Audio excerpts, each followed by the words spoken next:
Hello and welcome. Thank you for joining us on If the Couch Could Speak. I am your host, Jessica Ehrman.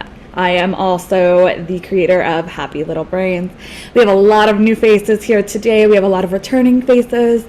So without further ado, I would love to get started with introductions. I'll go first. Again, I am Jessica, the CEO of Happy Little Brains. My niche is video game therapy. I also specialize in very complex trauma. I'm going to go ahead and pass the mic on over to Brittany.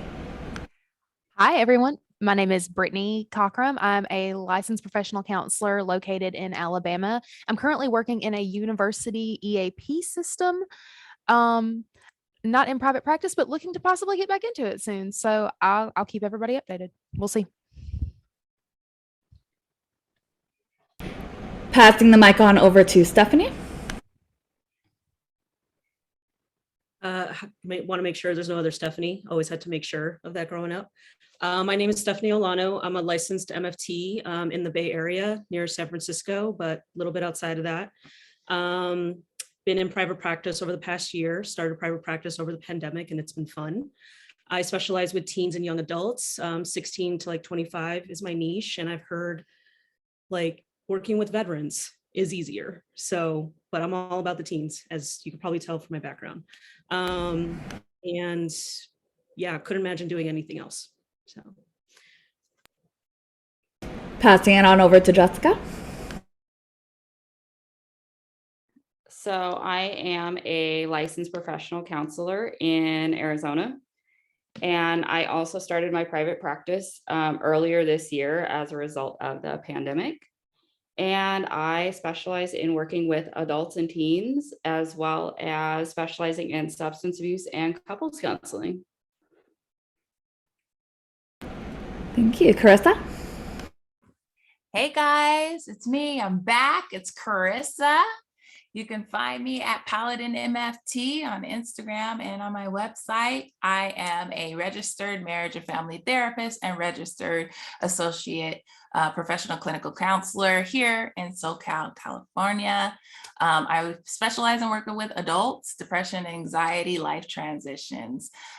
You can, as I said, at Paladin MFT, really looking forward to today's spider pages. I'm so stoked for spider pages. You have no idea. I have been daydreaming about spider pages all week long. Like, that is my juicy gossip of the week. All right, David. Hey, fam. Jessica and I were colleagues at Pepperdine University. So I'm David Serbin. I'm an Go associate. Waves! Right? Go Waves. Go Waves! Yeah. Oh, yeah. Yes. Yeah, my name is David Serbin. I'm an associate marriage and family therapist and associate professional clinical counselor.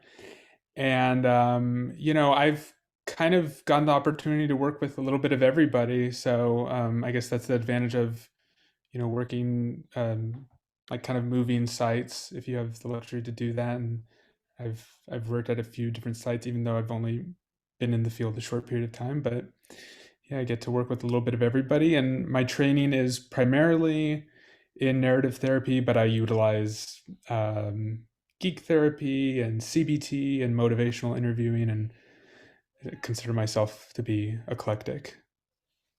Awesome. Thank you, David. Cynthia? Hi, nice to meet everyone. I'm Cynthia Fox, and I'm a newly licensed marriage and family therapist. And I primarily work with empaths, creative, and highly sensitive people. And I combine spirituality and psychology. So oftentimes people will come with me when they have felt limited in their previous therapy and really wanting that extra layer to kind of get them to the next level of where they kind of want to go to. And I use different metaphysical tools like tarot and hypnosis and astrology and numerology, and we have a lot of fun. And parroting on that, I have had the honor of being part of a tarot therapy group with Cynthia. Shit is fucking amazing, dude. Like, it is mind-blowing. Mind-blowing. I'm so glad to have you here. Ben? Hello, everyone. I am Benjamin Teitz. I am a registered psychological assistant in Orange County, California. I actually am currently working in both clinical and forensic psychology, getting my hours for licensure. I previously was a social worker for 5 years in psychiatric hospitals. So if you think you know crazy, I can assure you I know something too.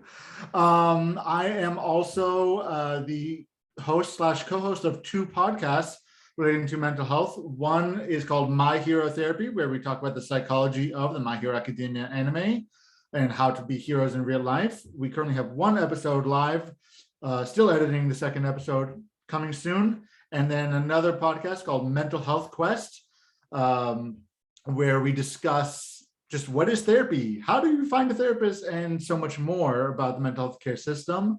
So you can look both of those up on Facebook or Twitter. On Twitter, the handles are at My Hero Therapy, the words are capitalized, and at MHQ Podcast, MHQ and the P are capital. I am so happy to be here because I have some stories from sofas in the psych hospital. So excited. So glad to have you. Christy? Hey y'all, I'm Christy. I'm a registered mental health counselor intern in Florida. I live on the Space Coast, where they send all the rockets and used to send the shuttles off. So that's my hometown. I'm kind of known as the sweary therapist. So I tend to be really upfront and blunt and authentic with my clients. I incorporate a lot of different things, a little bit of geek therapy, a little bit of the metaphysical tarot, a little bit of the CBT, and a ton of mindfulness. I'm working to reincorporate more outdoor stuff like nature-based therapy and things like that. I did that for my internship when I was a student, and it was absolutely my most favorite thing. So I'm working to get that a little bit more going on. I guess that's it. That's what I'm doing. Oh, and I specialize in adults. I've tried working with children and teens, and not for me. So I stick with the regular old adult people. I feel you. Working with teens is so hard. Oh my goodness. But I'm right there with you, with Stephanie. I love it. Shit's interesting. Go for it, Josh. Last but certainly not least. Yeah, thank you for all the time to prepare. My name is Joshua Shea. I'm from Maine. I am a porn and sex addict coach. I'm also a certified betrayal trauma coach, and I was also recently certified to handle therapeutic disclosures after, a traumatic event. I've written 3 books. I was a TED Talk speaker. I went to the Red Sox game last weekend and saw a classic. And yeah, I guess I'll plug everything later. Awesome. So glad to have you guys. This week is probably going to be one of our most interesting weeks. We have a lot of really awesome things to talk about. But speaking of sheer awesomeness and hilarity and just juiciness, Carissa, take it away with the spider pages. All right. Hey guys, it's Carissa again. We're going to do what we do every podcast, which is talk about the spider pages. So just in case you're new to this and you haven't heard before, basically us as therapists, we have a licensing board that kind of keeps track of our legal and ethical obligations as we work with clients. And so sometimes we as humans, we fuck up, and sometimes we royally fuck up, in which case we are not giving you the basic standards of care, and our license may be revoked. We might receive disciplinary action. And so this is us reviewing when that happens. We are not going to release any names of anybody that are talked about today. Sometimes I use like toxic therapist Tom or Tammy. So everything is going to be confidential, but we're just here to bring light to situations where maybe there's some red flags if you're currently going through therapy and things don't feel right and you're concerned. And maybe you might need to bring this up to a board. Okay, so now that we've said all we need to say about that, let's jump into it. So today I thought we would go a little bit lighter. I feel like we did the sex thing. I would highlight that one again. Therapy should never include sex. That's basis. In California, we have like a little pamphlet that we give our clients. Therapy should never include sex. But also there's other things that kind of happen that get out of the way. I loved the last one. I thought the last one that we talked about was great, but let's get a little lighter. So this person that we're talking about, we're going to go with toxic therapist Tom. Okay. Toxic Tom's back. Toxic Tom's back, baby, with a passion. Okay. So toxic Tom, not Thom. Toxic Tom. He has some interesting things going on. I was like really reading this, trying to figure out like, okay, where did we go wrong? Like what was happening? I think toxic Tom ultimately did some self-destructive things. So first of which, one of the things that he ended up doing was, of course, one of the things that we're not supposed to do is driving while drunk. If you get a DUI, that's kind of like a no-no in our field. But this person went a little bit further. Toxic Tom was drinking heavily and then attempted to rob an individual for money on the street using a knife in his possession. I wanted to bring this up since it's, we're close to Halloween and like, I just wanted to have that theme in the space, but like, yeah, violence. No, what happened, Toxic Tom? I don't understand. Right. So then there was, obviously that happened and that was not okay. It was brought up to the board. They talked about it. He made a plea deal about his alcohol and then can still continue to consume, in which case he did get stopped for driving drunk while under the influence of alcohol. He got a DUI and he was convicted. So needless to say, Toxic Tom had severe problems with substance use, mainly alcohol. And he was putting a lot of people in a lot of dangerous situations. Driving while under the influence, he could have hurt somebody. He actually did attempt to hurt somebody by robbing them. So this is serious. So one of the things that is important for us as therapists is to check in with ourselves and to know like, hey, maybe I have an issue going on. Maybe I need to consult with other therapists in the field and see like, hey, this life thing happened to me and I'm coping with it by drinking, so that we understand whether or not we can be a harm to our own clients. And can you imagine being in a space where you just kind of get lost of yourself and it goes that far? Like that just blew my mind. Like we're out here trying to be our best, live our best lives as like the guy from 13 from Halloween, that movie. Michael Myers. Oh my God. I love it. I saw the trailers for that one. I think it's also a friendly reminder that therapists often need therapists too. There's no shame in going to therapy as a therapist. I mean, I blatantly tell my therapist, like, girl, I know all of the coping skills, but do I use them? Absolutely not. Like this morning, did I have any water? No. Did I start my day with a shit ton of cold brew? Absolutely. Did I also have anxiety and wonder why? Yeah. But it's okay to go to therapy, even as a therapist. It's a clear sign. I mean, if you want to go stabby Dexter style, maybe you should talk to somebody. I really found it interesting that this guy, that the board would like just, oh, okay, well, we made a plea deal. He promised he won't do it again. I don't know if you can tell what state that was in, but like that's just really surprising that at least in California they would allow that.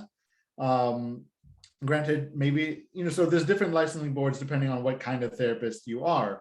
For in California, for MFTs and professional counselors and social workers, there's the Board of Behavioral Sciences. For me, as a potential psychologist, is the Board of Psychology. One of my supervisors, she's the president of the Orange County Psychological Association, and she's also the chair of the ethics committee. So she's sometimes actually assigned by the Board of Psychology to monitor people that are under review, who are had reports made against them for bad conduct. So I've heard some things like this, but nothing like that where he went out and attempted robbery and they still let him go. Oh, he made up a deal. He promised he won't Yeah, he was what ordered therapy to school did you go to that you AA, believe all that? of that stuff. Yeah, Right. and If he was an alcoholic, I was gonna say the only thing I can think is if they say he was under the influence and it was because of his alcohol addiction that he did this. So we're gonna give him the opportunity to get it right. But wouldn't, like, in my mind, if that was the case, fine, he was under the influence, he has an addiction, maybe suspend the license so he goes and mandate therapy, and then we will revisit this after you've successfully completed therapy. True. Or some other Mhm. treatment program. Agreed. Like, that's just like, I work with a lot of clients with addiction in my internships, and actually just a couple of them just like all of a sudden were just like no shows, which of course my mind is like, okay, how much do you want to bet they relapsed? And I was talking to my supervisor, and she's like, well, why don't you just send them a message and like check in with them because they missed their appointment or whatever. You could just be like, hey, I noticed you missed your appointment. Are you okay? Kind of thing. So we did. And there's like, oh, I decided I don't need therapy anymore. Sure. Okay. Yeah. Yeah, that's likely. So I don't know if this, I don't think that this is too much information, but the person actually wasn't licensed. They were an associate. So. So all the more reason why they should have been like, wait, hold on a minute. Where was their supervisor? Yeah, now I'm agreeing with you, Ben, because that's even more of a reason to be like, all right, let's He get was an this under associate. He control was an right intern, now. basically. Like, where was his Right. supervisor? Was he like, okay, yes, he committed these crimes, but he wasn't doing it while he was acting as a therapist still. But like at the same time, the therapist should have noted, his supervisor should have noticed that like he's maybe coming into work a little hungover, or like, were there no warning signs that his supervisor could find? Right. That also brings up a really, really great topic that I do want to explore in a future episode of really shitty supervision. Because unfortunately, Cynthia, I see that smile, you know what I'm talking about. But I definitely want to explore that because I think as associates as well, or even someone a bit newer to the field, I mean, I've been doing this for 3 years. I wasn't aware of how truly horrendous it can get. But it gets bad. It gets bad. Now, I did want... Go for it. Yeah, and to couple that with like examples of what good supervision is like, to know what to look for or what questions to ask, I think would be helpful. Mm-hmm. Yeah. And Right. to add to that, we're also like, a lot of these interns are meeting online, like on Zoom, so they're probably showing, I mean, how many times have we joked with clients or people like, this is the most organized corner of my life right now, but everywhere else is a mess, but that's not on camera. So maybe Right. associate, who is getting supervised, but it's only like an hour out of their day, one corner of their life, they're able to keep it together there, but it's the rest of the time that's not the best. And probably a supervisor or the rest of his colleagues weren't able to see that. True. I think that did add a whole nother layer of complications, is just the changing. I feel like we kind of, I think, all got lucky enough to have still had that face-to-face interaction. I feel like for most of us. Agreed. I mean, for me right now, like one of my supervisors, I meet with her primarily online just because of scheduling issues, but I see her sometimes in the clinic because she's meeting with another intern of hers. So I'll like catch her if I need something. And like, she constantly texts me to check in with me or whatever. So even if I'm not meeting with her, she's checking in with me.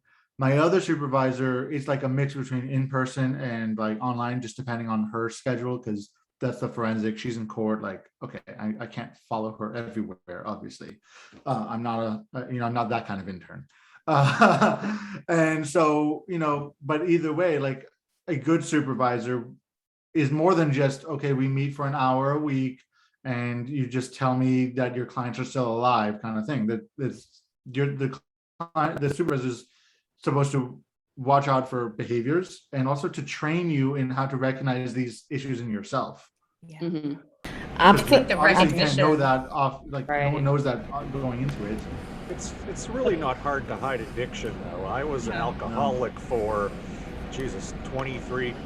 24 years, and I sat next to my boss at different jobs, hammered as hell, and he never noticed. It's really not hard, because if people aren't specifically looking for something, and that was my alcohol, that made me slur, that made me smell, that made me walk funny, that, nobody ever saw the porn addiction that I had for the same amount of time. Second thing I'd say is, let's at least give him props for using a knife and not a gun. I'll give him props for that. That involves a skill level. And the other thing I'd say is, is that a form of harm reduction, kind of? I would say it's harm reduction. I think if you're going to steal from somebody, that's morally and legally wrong. At least he worked for it to a degree. That's just me. I look for the silver lining.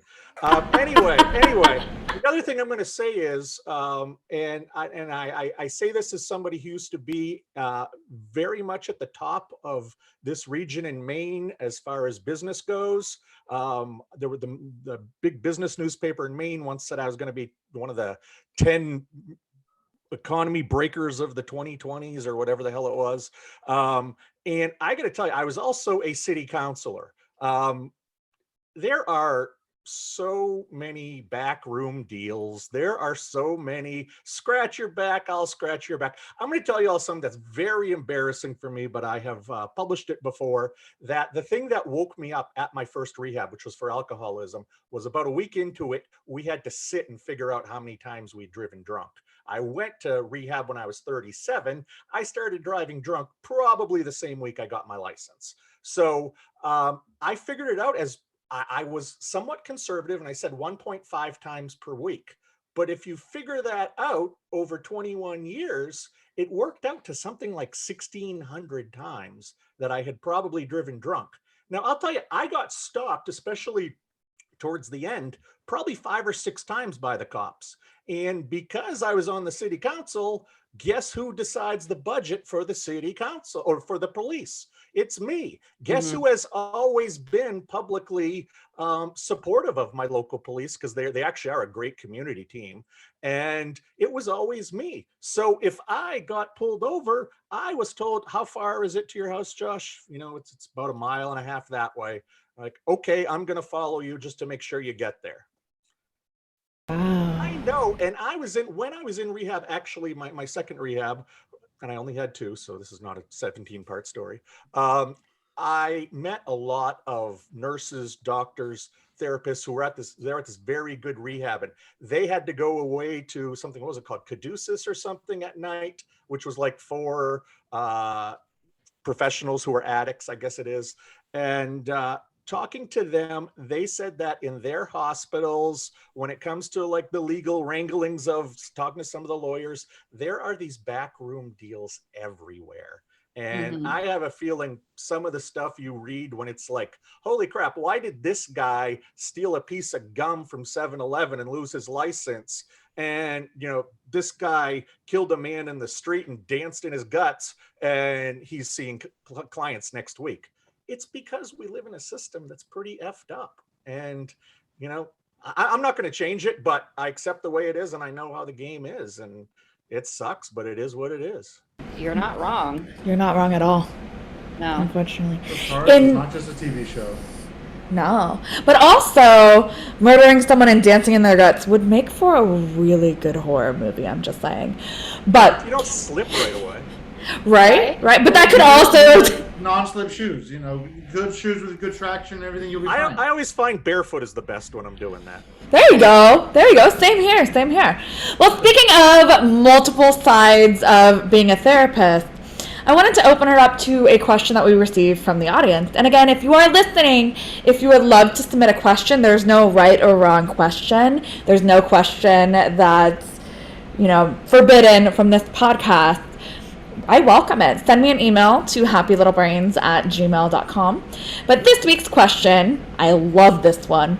If you weren't a therapist, what would you be doing? Then I'll go first, because a lot of people, they see my bright ass hair, they see my eccentric personality, but a lot of people don't know the background that I come from. So if I wasn't a therapist, the cookie cutter answer would definitely be a vet. I would love to work with animals. But I actually would return to fetish modeling. And that's something that I did for many, many years and brought me great joy and made me feel absolutely sexy and stunning. And I wish that the community was still a super safe community, at least where I was practicing performing and modeling. But it unfortunately became a really unsafe community right after 50 Shades came out, which is a whole nother conversation as well. But I would love to go back. It was something that was really fun. I loved shibari, I loved rope suspension, and it was really, really fun to feel all pretty and then have little flowers in with the rope as well, and just feeling like a goddess. I want to go back to that. Definitely. I think I can go next. Yeah, Oh, go sorry. ahead, Kristen. No, ladies first. Ladies first. I'm actually straddling two different careers, so it's like it's easy for me to say like I would probably still be teaching and only teaching. So I'm a professor at the local community college. I've actually been the program manager of the phlebotomy program, so I teach people a practical medical skill as a step into the career, healthcare career. And I also teach psychology and I teach in human services, and I teach like a boatload of things. And I absolutely love doing that. And I think that if I were not a therapist, I probably would have branched out into other teaching. Like I would probably teach meditation and teach yoga. And I had started to actually do that. And instead I went into counseling, and I'm doing this now. So what would I be doing if I wasn't a counselor? The same thing I was doing before I became a counselor, and that I'm still doing. That's probably what I would do. So. I think for me, first of all, that's awesome. And really being a therapist is just a different kind of teacher. So, because we have to teach skills and insight to the patients, because otherwise, why would they go to you if they already knew it? Such a tough question. I think, so when I was first starting college, I thought I wanted to be a medical doctor, good, solid career kind of thing. Only problem was I literally cannot do math. Like I need fingers and toes and everything. So that lasted all of a semester. And then I thought I would be a teacher. And I don't actually know why I left that idea behind. I just kind of, it just kind of didn't stick.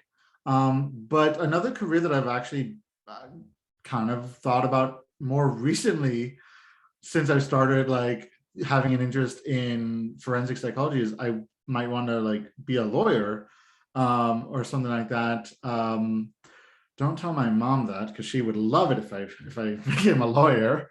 But it is super fascinating. Now that because I do have an interest in the law and all this kind of things. I even had that interest when I was a social worker. But that might be something, but definitely I'm not gonna like spend another, I've already spent so long in grad school. Do I really need another 3 years? I feel you on that on a spiritual level. People ask me all the time, so Jess, are you going for your doctorate? No. Mm-mm. Someone else paid but for it, I totally did go through would. my doctorate. I'm still doing my doctorate right now. I don't need another doctorate. How many doctorates do I need, really? All of them. I want all the doctorates. I just want someone else to pay for them. That's what my mom would want me to have. So I'm only one. I don't have enough time in the day for that. So I'd be a professional student if that was like a thing. I'm there with you. That's yeah, what if somebody would pay for that. it though. Yeah. If someone could pay me, not just pay for the school, but actually pay me directly as There you well go. for taking Yes. the classes and doing the stuff. Yeah, sure. I'd be fine. there. I'm I'd totally be all down with for that. it. These student loan repayments starting back in January, it's going to have us all out here like Squid Games, man. Like, it's going to be fun. I think I'm another one sticking where my I'd head like in to the be sand paid. with that right now. Yeah. If you go Another back to thing school, you can continue to like push that off. So I don't know. Yeah, Maybe that's how exactly. you Avoidance. And then also I would like to be paid to like try new restaurants and travel and stuff like that. So like one of those like food bloggers, travel bloggers. I can't write for shit. But I just want to go and try the food, and then I'll tell the person who's going to write it. Like my best friend, she's great at writing. We'll just go together and we'll eat the food. We'll get paid to eat the food, and she can write the articles. I'm just there to eat. All right, who would like to go next? I'll go next. I will. Oh, go ahead. Okay, thanks, Jessica. Honestly, if I could get somebody to pay me to do wildlife photography, that's what I would. I would be very tempted to drop therapy, which is sad. I love therapy. I love my job. I love my career. But if I could get somebody to pay me to travel and take pictures of animals, oh, I'd be gone. Like, I love y'all very much, but I'm leaving. So, yeah. So believe it or not, actually at one point, I actually started going to school for video game design. That was like my whole thing until I got there and realized you have to be able to draw, which I can't even make a stick figure look good. So needless to say, I dropped out a month later. But I realize now, if I wasn't doing this, I actually do wish I would have went to medical school. So, Super cool. How are you with math? I would have been wanting to do trauma though. I would have been, I'm way too much of an adrenaline junkie to like have my own like little like family practice office. I would have been working in trauma. But That's actually. And I was gonna say that's actually how I got into trauma, but I stuck at math, Ben. I'm right there with you. I mean, part of it is the ADHD component. You know, I didn't know I had ADHD at a really, really young age, and I didn't have those fundamentals because my attention span is of a walnut, and like I cannot sustain my attention even with meds, and math was always my downfall. But I'm right there with you, Jessica. Like I'm such an adrenaline junkie, and that's why I love working with really complex trauma. I think that's actually why I liked working in a psych hospital, is because it was very like energy. It wasn't always. There wasn't always shit happening. It just almost daily you would have. There's just energy. You moving around, especially on an acute unit where the patients are there only like 3 to 5 days average, at least in California, depending on state, there's different laws, whatever. Right. But like I was always running around. I had to do assessments. I had to do court hearings. I had to do this. I had to do that. I had to call people. I fed off that energy. You know, I'm a very energetic person. ADHD totally worked there. But like at the same time though, it worked again. Your ADHD will work against you because you can go too far. Like you can be, too energized. So Right. Yeah, I love that. So that was why that's why I like addiction so much, because when you're working with people with addiction, you never know what to expect. And I love it. Absolutely. So anyone who else would like to share real quick before we move on over to the poker face game? Cynthia, I see your hand. When I grow up, I want to be a DJ. And I know, I'm very excited. Also, it's funny. This is the only thing I've ever wanted to do since 13. I've never done anything. The only job I had was working for a psychiatrist. And after finishing my license, I'm like, man, I just want to like work at a clothing store, just like do something really like normal. But I definitely want to be a DJ. Oh, and my second love was art history. So I'd have been like to be an art historian, but tarot to me is a good compromise with that. Here for it. I was gonna say, girl, there's nothing about you that's boring, like and normal, but I love that for you. So our topic du jour is probably one of my favorite topics, and thank you, Josh, for coming up with this idea last week. How do we keep a poker face in sessions? Because honestly, as we've brought up even in here today, we see some shit. Like we see some really messy things sometimes. How do we keep a poker face, and what are some times that it came in handy? So I'll go first with an example, but again, as a friendly reminder, we will keep confidentiality in mind when we are sharing these stories. So if a gender is provided or an age is provided, it is done in a way that keeps the client confidential and there is no identifying information. Now, when we do this, I'm going to challenge all of my fellow clinicians, counselors, and therapists. Keep a poker face, or see if you can, right? And let's see, out of all of my crazy cases, if you know me and my work, you know I've had my share of fucked up cases. But there's one that takes the cake. And I know David and Cynthia know about this one, and I think Carissa knows about this one too. Well, you know which one I'm talking about.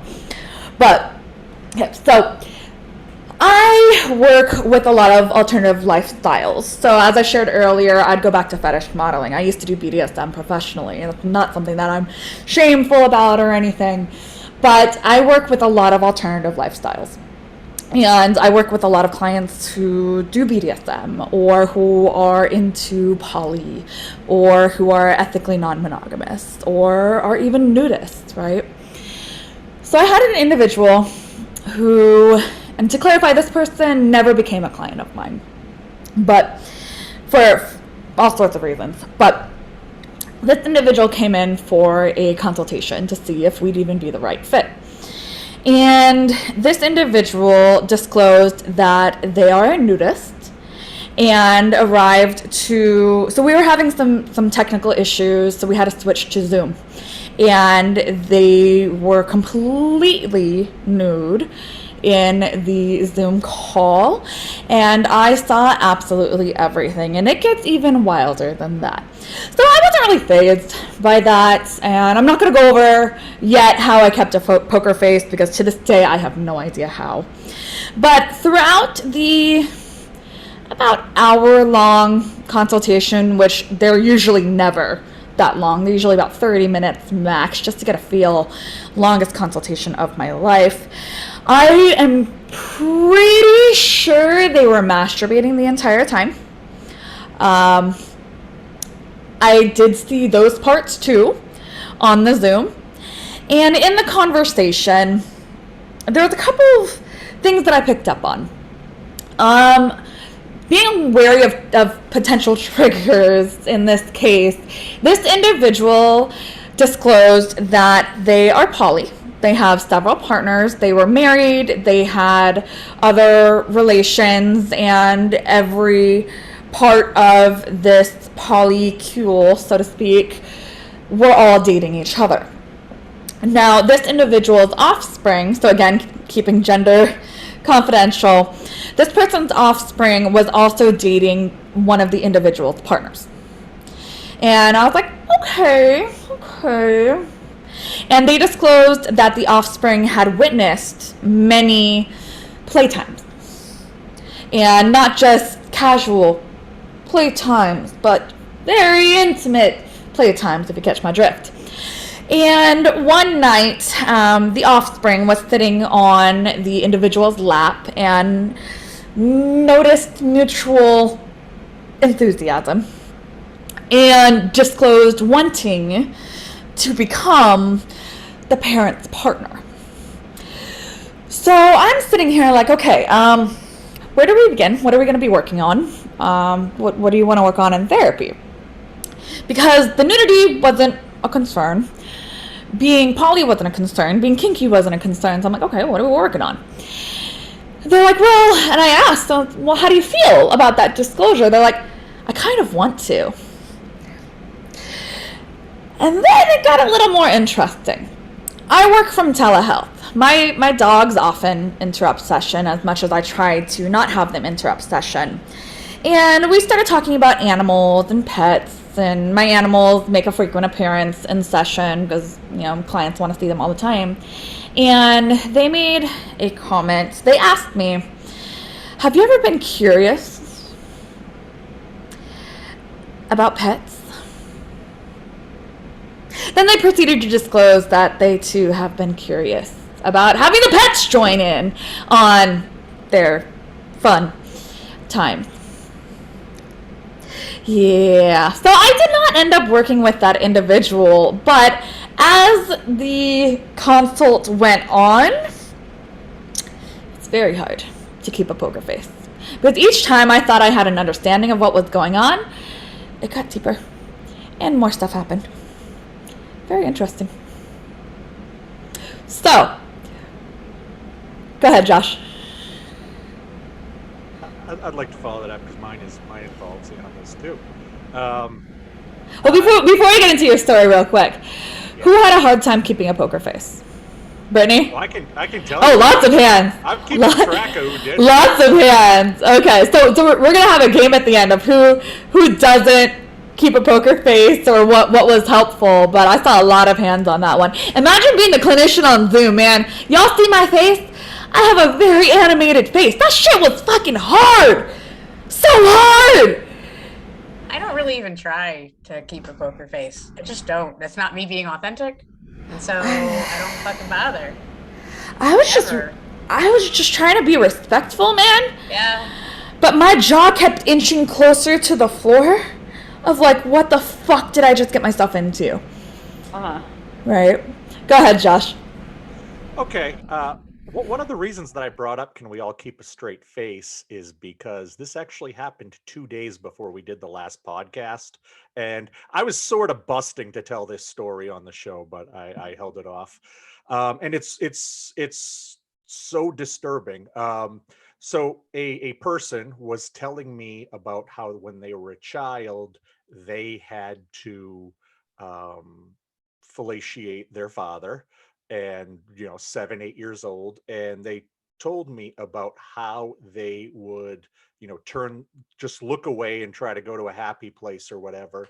And one time it was, I think it was the father's brother, maybe it was the mother's brother, was there at the same time, and he started fingering the family pets. Oh no, this is not even close, we're not even close there yet. So I said, obviously that had to be, that's, nobody should ever go through that, blah, blah, blah. And this person, who, this was telehealth, told me that they ever since then have had not only attractions to animals, house pets, they have acted on them. And then this person proceeded to pick up their cat and show me. Jessica lost. Lost. I'm out. I was Okay. done. Okay, if you want to finish the story yourself, you can. But he picked up the cat, and I couldn't see all his fingers, and we'll leave it at that. And I asked him to put the cat down so we could focus.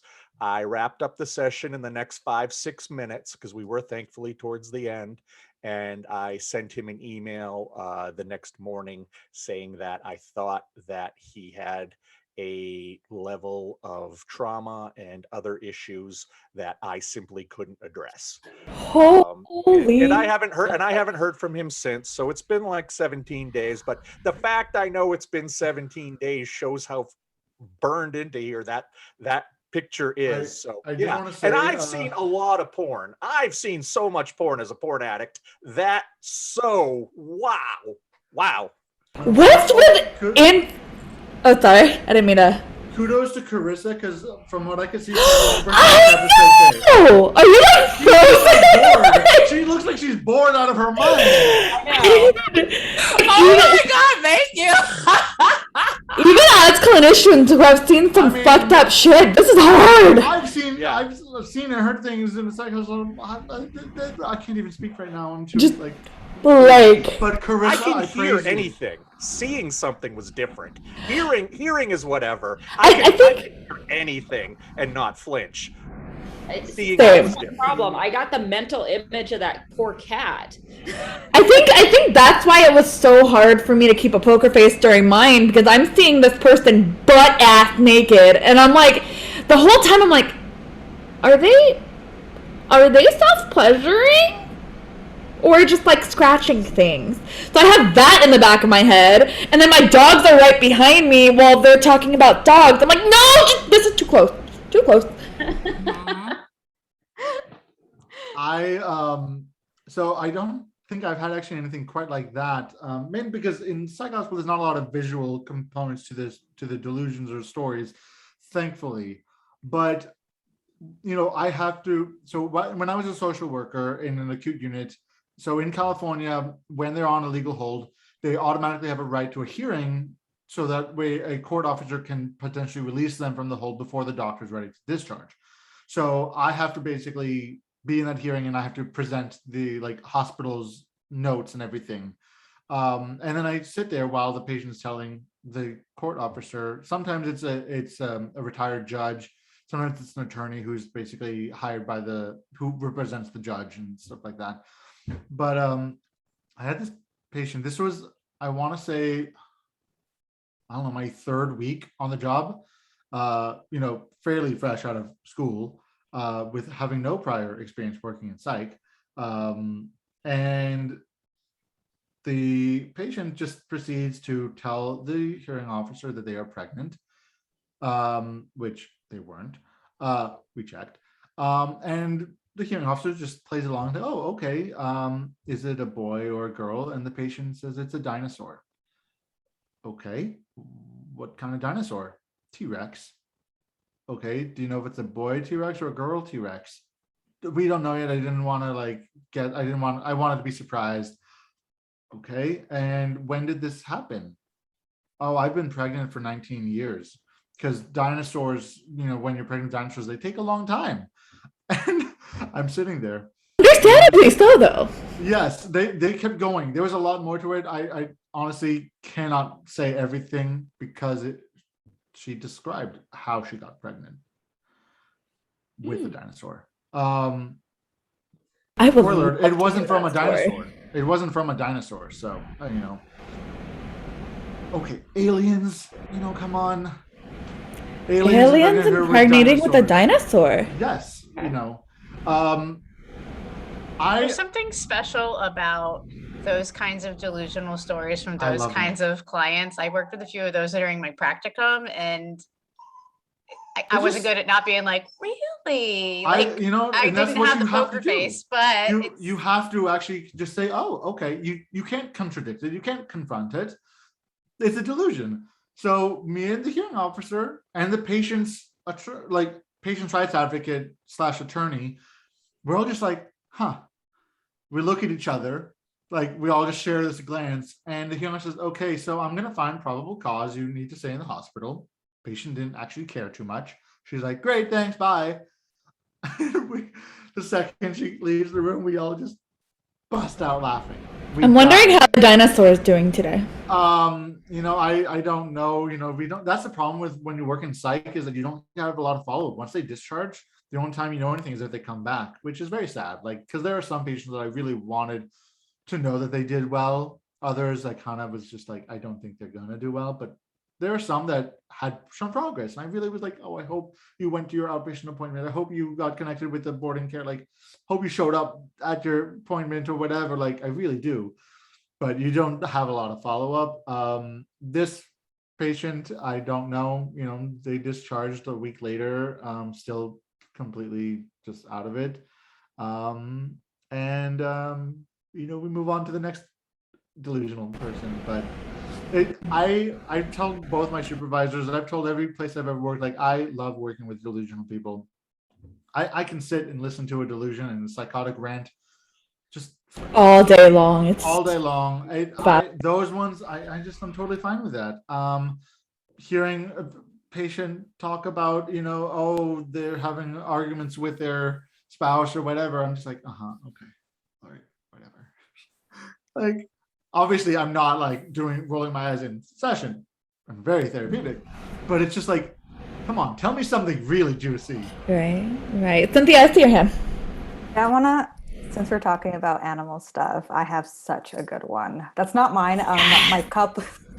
My couples teacher in grad school actually shared it with us, but because I might have to hop off soon. But so I went to a really special school called California Institute of Integral Studies. You probably know, it's in the Bay Area. But I had this couples teacher, and the unit was cheating and betrayal. And I think we heard from other classmates what his example story was. So we're all very excited. But basically, he had a couple that he was seeing. And the reason for coming in to therapy was that the wife was throwing the husband a really big surprise birthday party, because surprise birthday parties are always the best. And they invited everyone, like children, family, in-laws, all their friends, everything. And the husband usually hangs out in the garage. So she gathered everyone in front of the garage with balloons and everything, everyone they know, and they opened the garage and he's fucking the Great Dane in front, and everyone sees. And they're in therapy to try and reconcile their marriage and get over this. Surprise! The whole class, I mean, of 8 people is just like fucking dying. It's like, no, there's no way. How do you get over that? There's just no. And our professor is just so calm, so congruent. He goes, well, I don't see the problem. There's nothing that we can't kind of accept and meet and discuss and see. And I was just like, is this how we're going to be as a therapist in 30 years? Because I cannot wait, because this man is... I missed that memo. There, a lot of the professors, I know like a few graduates from your school, and they are very like mellow and chill. Like you can, they're like Teflon people, I swear.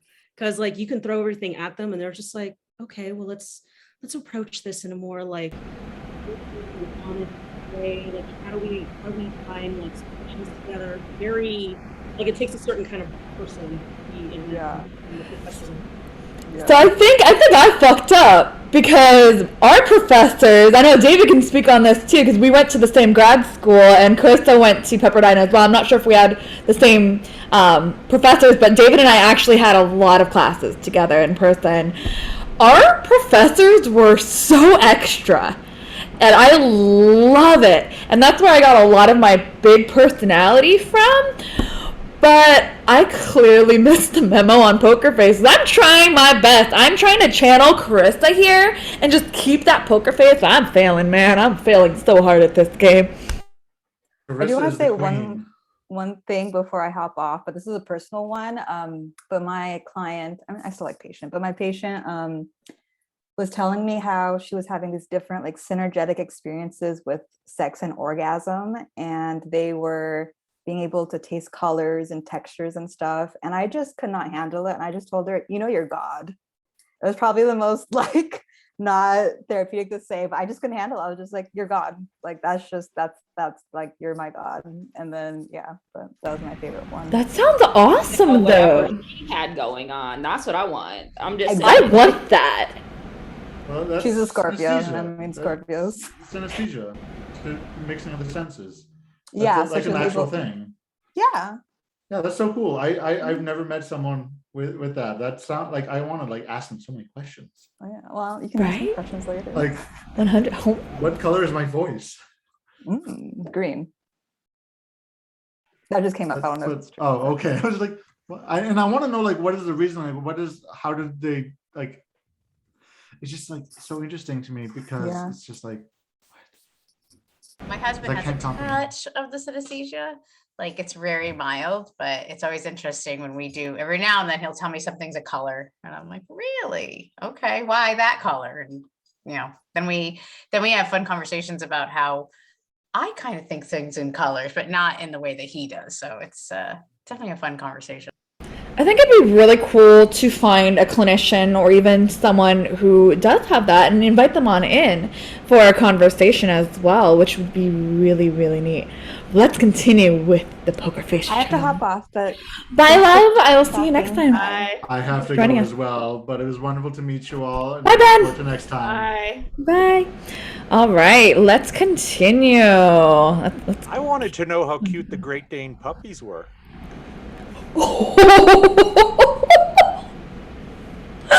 I should be laughing this hard. So I'm weird. I don't try to keep a poker face. I try not to look like incredibly like, holy shit, what's wrong with you? Like, clearly I don't want to do that. So I guess if we're meaning like keep the poker face in that regard, I can do that. But like, I don't try to not react to what my clients are saying, especially if they're sharing like a trauma that happened to them. Like, that shit's fucked up. That shouldn't have happened to you. I'm going to show that all over my face. It's not a disgusted look. It's a like, holy fucking shit look, you know? So I don't know where everybody else stands on that. So I'm very I much about showing all of that. I second that. When you brought up that you're a sweary therapist, I felt that to my core because I'm like that with my clients as well. Even with with my kiddos, I don't cuss, but there's no rule that you can't cuss in therapy as well. And I believe in full authenticity. I mean, you and we clearly got the memo on the bright ass hair too. But I'm all about authenticity, so it's really easy for me to be authentic with like traumas. And I mean, I've heard some fucked up traumas. I have seen fucked up traumas myself, but I think when it gets into what we find morally fucked up, that's where it gets really, really hard to hold that poker face. And for me, it's holding that face of like the shock of like, oh my god, like the one of the door opening up and the dude's fucking a Great Dane. Like, that's hard to hold that face and to not convey judgmentalness because we have our own morals as well, you know? Right. And I think that goes back to, though, the conversation we had on our first podcast too, when we talked about like what they teach us in grad school versus reality. And I feel like that was one of the things that they like beat over our heads of like, this is how it should be versus reality. What's interesting about that is I have worked with clients now who, have worked with other folks that are more experienced because, I'm a registered intern. I'm not fully licensed yet. So I don't have those years and years and years of experience under my belt, but I have worked with clients who have worked with those folks. And I like to think that not everybody's looking for that style of therapy anymore. I think more people, for me, I find it's most of my younger clients, though, not only, are looking for a more authentic kind of experience. They want their therapist to be like, wait, what did you just fucking say? And to have that rapport, to be able to have a real reaction, if they did something fucked up, to be like, girl, what were you thinking? Like I don't see that as a bad thing. And my clients respond really positively to that these days. Same So with mine I as think well. that might be a shift that our field may be experiencing. And it's not right for everybody. Not everybody wants to see the sweary therapist. Somebody wants to see, that. And how does that make you feel? Quiet, kind of like, that's good. Good for you if you're that therapist. Right. And Brittany, I saw your hand up. Anyone else would like to share a really interesting example? Many interesting examples like the ones you guys shared. But I will say that it was a personal mission of mine today to show my poker face, because anybody who knows me personally knows I'm very expressive. I was gonna say, girl, I know your face. I know, she knows. She's like, bitch, what the fuck is going on? And my family knows that about me too. So they're like, how are people working with you? Like, why would they come back? Like, obviously when they say something crazy to you, I can imagine you reacting. They should never come back to you. But I'm like, you guys don't know me. And that's so now this is their little moment. I'll be like, watch the podcast on YouTube. Go look so you can see. 100%. 100%. That was the only reason why I was like, yeah, this is for them, because otherwise they never go see this. But I did have a situation that arose where I was a trainee. I'm a registered associate marriage and family therapist intern as well. And when I was a trainee, this is funny on so many levels because, it's like Murphy's Law. What can fuck up will fuck up. So I worked at the county. And it just so happened that the time that I was going in, one of the weeks, my supervisor was vacationing that time. So I was like, okay, so what are we going to do? Do you not want me to come in? She was like, no, you can go ahead, come in, get your hours. We'll just have the secondary supervisor be there, right? So I'm all set. The day arrives. I show up. The second supervisor has an emergency. So he's not there either. And so they were like, well, the next supervisor under him was FSP. So in the county, you go out to the clients, you go to wherever the client is. So that person wasn't there either. So I'm like, okay, so there's other clinicians there, but not the 3 supervisors they had lined me up with. So I was like, should I go home? Like, what should I do? And they're like, well, you already have a client, and the clients, you already, not, I had a client, but we did intakes. So you're put on the intake schedule. So the person's there. I'm like, okay, I'll just do the intake. I'm probably not going to keep the client anyway, because the way it shaked out, my supervisor always checked the clients before they came to me. So the guy or girl, this person, they walk in. And the first thing I notice about this person is that they have this really like a scar on their neck.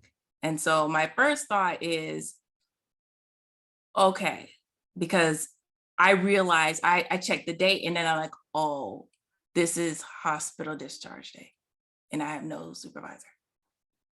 So now I'm going through the intake, and I'm thinking in my mind, because I'm just a trainee, I'm thinking in my mind, like, okay, I know what to do. I know what to do. I have to do the Columbia suicide risk assessment. So I'm asking the questions, and the guy's like dodgy about the answers. The girl's dodgy about the answers, right? This person. And so I'm like, okay, have you ever had a suicide attempt? And they're like, yes. And I'm like, okay, cool. So how did it happen? Because in my mind, I'm like, I can clearly see, but also they never said that that's what happened. So I still have to ask. So now they're looking at me like I'm stupid. Like, bitch, you. What do you mean? How did it happen? Because in the Columbia suicide risk assessment, it's very detailed. You have to ask Very questions. detailed. Yep. You have to be like, when was it? Where were you? What did you do? What was the plan? What was the intent? What happened afterwards? Were you hospitalized? Like, there's all these details. It's like full length battery, basically, of what happened, when it happened, how did it affect the person, all the da-da-da.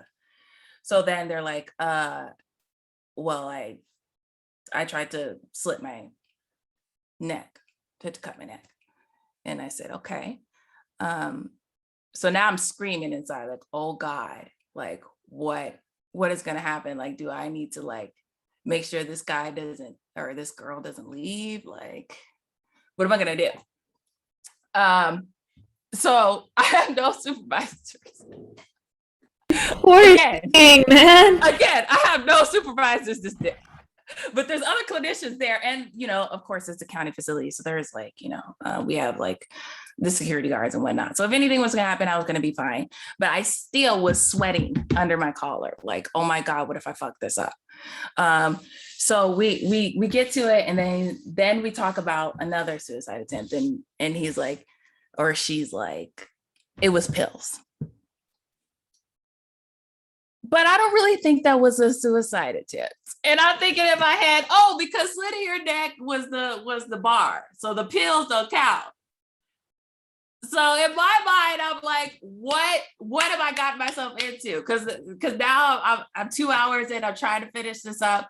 And so I was like, what do you want for therapy? And they're like, yeah, well, my mom said I should come and I should get help. And I do want to get help.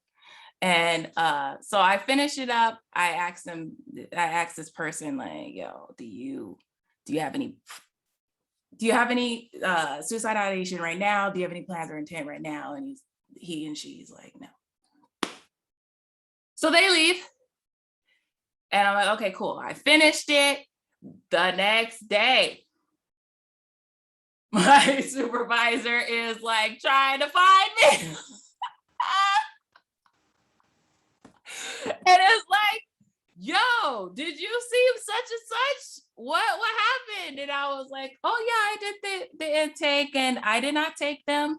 And they're like, well, their mom came and they were trying to ask, like, why weren't they put in an inpatient place? And they were like, why didn't you do XYZ? Why didn't you talk to XYZ? I was like, you weren't there.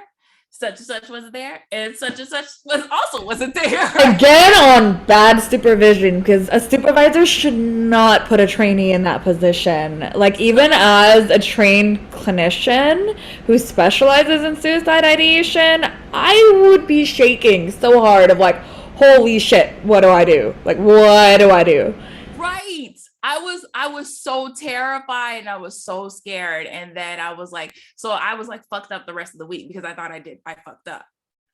Because I did the assessment, like I answered all the questions like I was trained to do. The person said no. I was like, okay, well, there's nothing really I can do from here.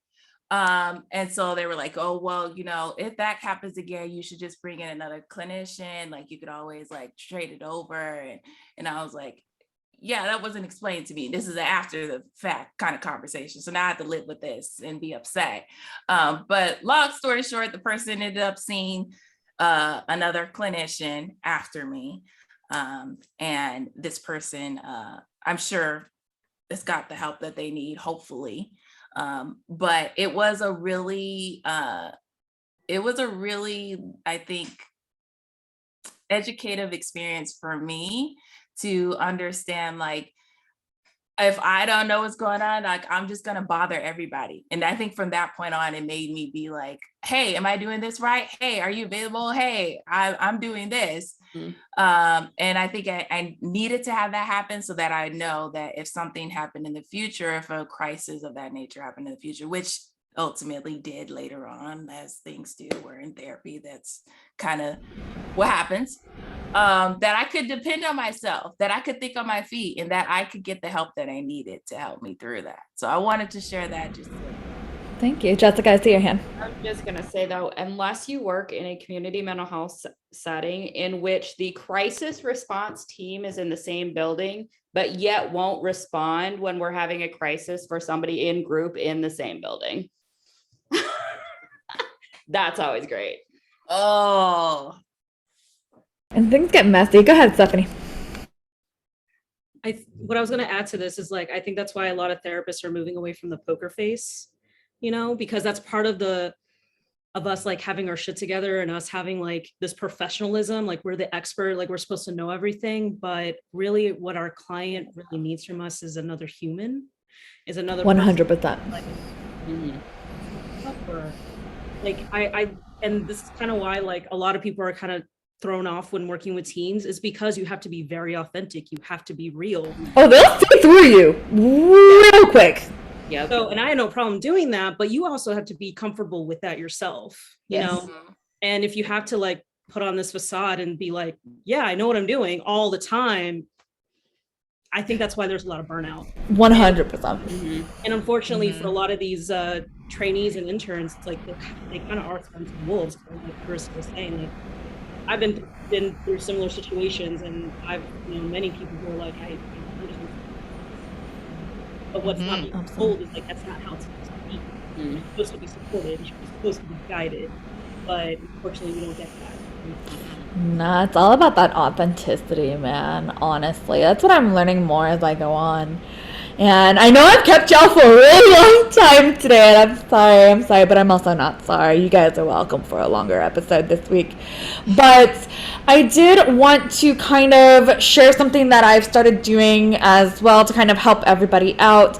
Each week I upload on my website, happylittlebrains.com. That's little with an L-I-L, brains, plural. If you don't know the name, look at any of the podcasts. It's right there on there for you. But I have uploaded agendas. I've also uploaded the dates that we will be recording. I do try my best to upload the recordings the same day if I can. But y'all know technology. Sometimes it's like the file's too big. I'm like, your face is too big. But also, tonight I'm going to be partying it up at 3:11, so this podcast will be uploaded a little bit later. But if you guys ever want to see what's coming up in the upcoming weeks, feel free to check that out. Always welcoming clinicians to come join the fun, come join the party. But next week's going to be one of my favorites. It's going to be Halloween, y'all. Come dressed up. Come with your awesome Halloween goodness. because I would love to explore the treats of being a therapist. So the best moment as a therapist and the scaries. I was trying to go with trick, but couldn't really think of something for that. But the scaries. So the scariest moment as a therapist, because Carissa, I feel you on a deep personal level on that. We are often unprepared, and I feel like our supervisors Spartan kick us out that bird's nest saying, "Fly, motherfucker!" And we're sitting there having deep anxiety attacks and panicking. And I mean, I'm grateful for those experiences in the long run, but god damn did I need a Xanax after that. But did want to open it up to wrap-ups, marketing corner. The only thing I have to share is I take my licensing exam next month, and I am nervous and excited, and I'm finally pain-free from my accident for the most part. I had a herniated disc, so that was fun. But I'm nervous but excited to be licensed in a You month. got this. So.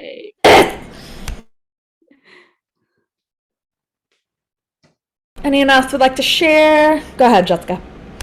So it is October, so we are in Pregnancy Loss Awareness Month, which is something that hit awfully close to home for me earlier this year.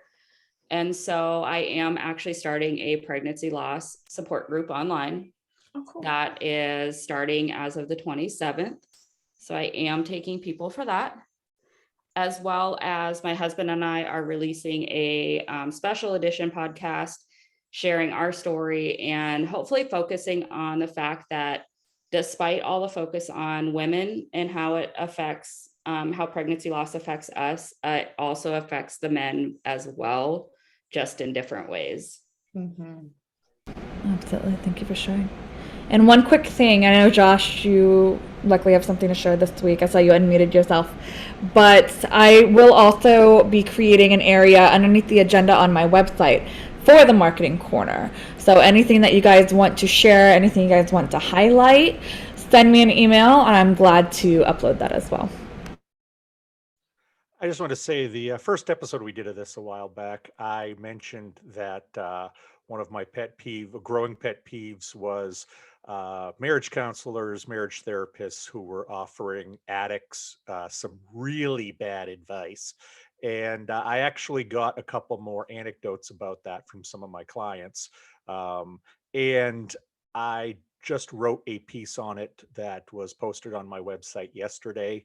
I'd love to get those of you who are professionals, especially some of those of you who are in the marriage space, just to get your thoughts, if you've heard some of your colleagues saying this stuff, because I've heard it from so many people now that it seems like it's pretty massive. So if you want to check out that's the letter P, addictrecovery.com. It's the most recent article I threw up there. So I'd appreciate feedback if anybody wants to share it.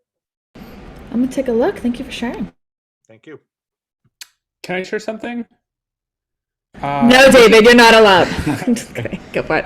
This isn't to self-promote, because I know sometimes people were mentioning like music or other things, and Jessica, I told you I was really moved by this series on Netflix called Made, and I was so glad to hear that it's actually a real person's story. It wasn't a fiction. It was somebody's real life story. I mean, it was fiction. It was based on somebody's real life story, and I won't spoil anything, but it's really just it can kind of help people who maybe like haven't maybe had their own suffering, just see like, why do people make decisions or like seemingly go back to the wrong decision even when the right option is presented to them. And so you can kind of like track this person's emotions, and it shows how much money they have in their bank account as they're going through the series too. So it's just a really interesting series. I won't spoil anything, but just thought it really moved me. And so I don't know if anybody else here has seen it, but I found it very moving, and maybe you guys would enjoy it too, or whoever's listening would enjoy it. You said Netflix? Yeah, it's on Netflix. Awesome. I'm going to check it out. Thank you for sharing. Would anyone else like to share in the marketing corner? I got a couple things, just kind of in the background, but I'm starting a podcast as well called Gutter Cognition. It's where me and my partner discuss different mental health stuff, different nerd culture stuff with comic books and graphic novels. He and I can spend hours talking about these characters, and we just kind of wanted to put it out there and see what comes out of it. I also started an Etsy shop for fellow interns and trainees, especially about their agendas and scheduling stuff. Try to make it affordable. That's called Therapy Skills. It's a work in development. I think we all need a little help organizing our life, and that's kind of what inspired me to like do the shop. But for the podcast, it was just more like yeah, we're talking a lot of hours on this. Let's have fun with it. Let's put it out there. See what other weirdos like it. Absolutely. Thank you for sharing, Stephanie. Last call, Chris. I saw your hand up. Yeah, I just wanted to go give a shout out, let everybody know I am accepting new clients. So if anybody's interested in working with me, obviously not from this podcast because I am so expressive. Well, if I could, I would totally work with you, but you know. I love the laughter in my sessions. I do drop some F-bombs here and there. But I ultimately want to help my clients kind of understand where they are and figuring out that identity, what the cultural aspects of that is, and how that impacts their relationship with their loved ones. So if that looks like something that you're interested in, please feel free to reach out to me on my website, www.paladinmft.com, or you can check me out on my Instagram at paladinmft. Thanks, guys.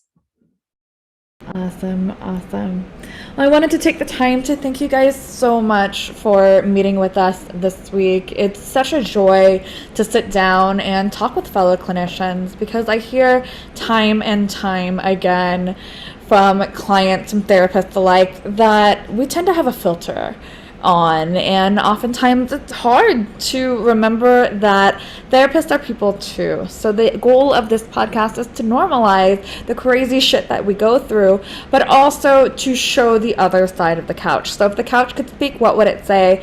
It would say a whole hell of a lot.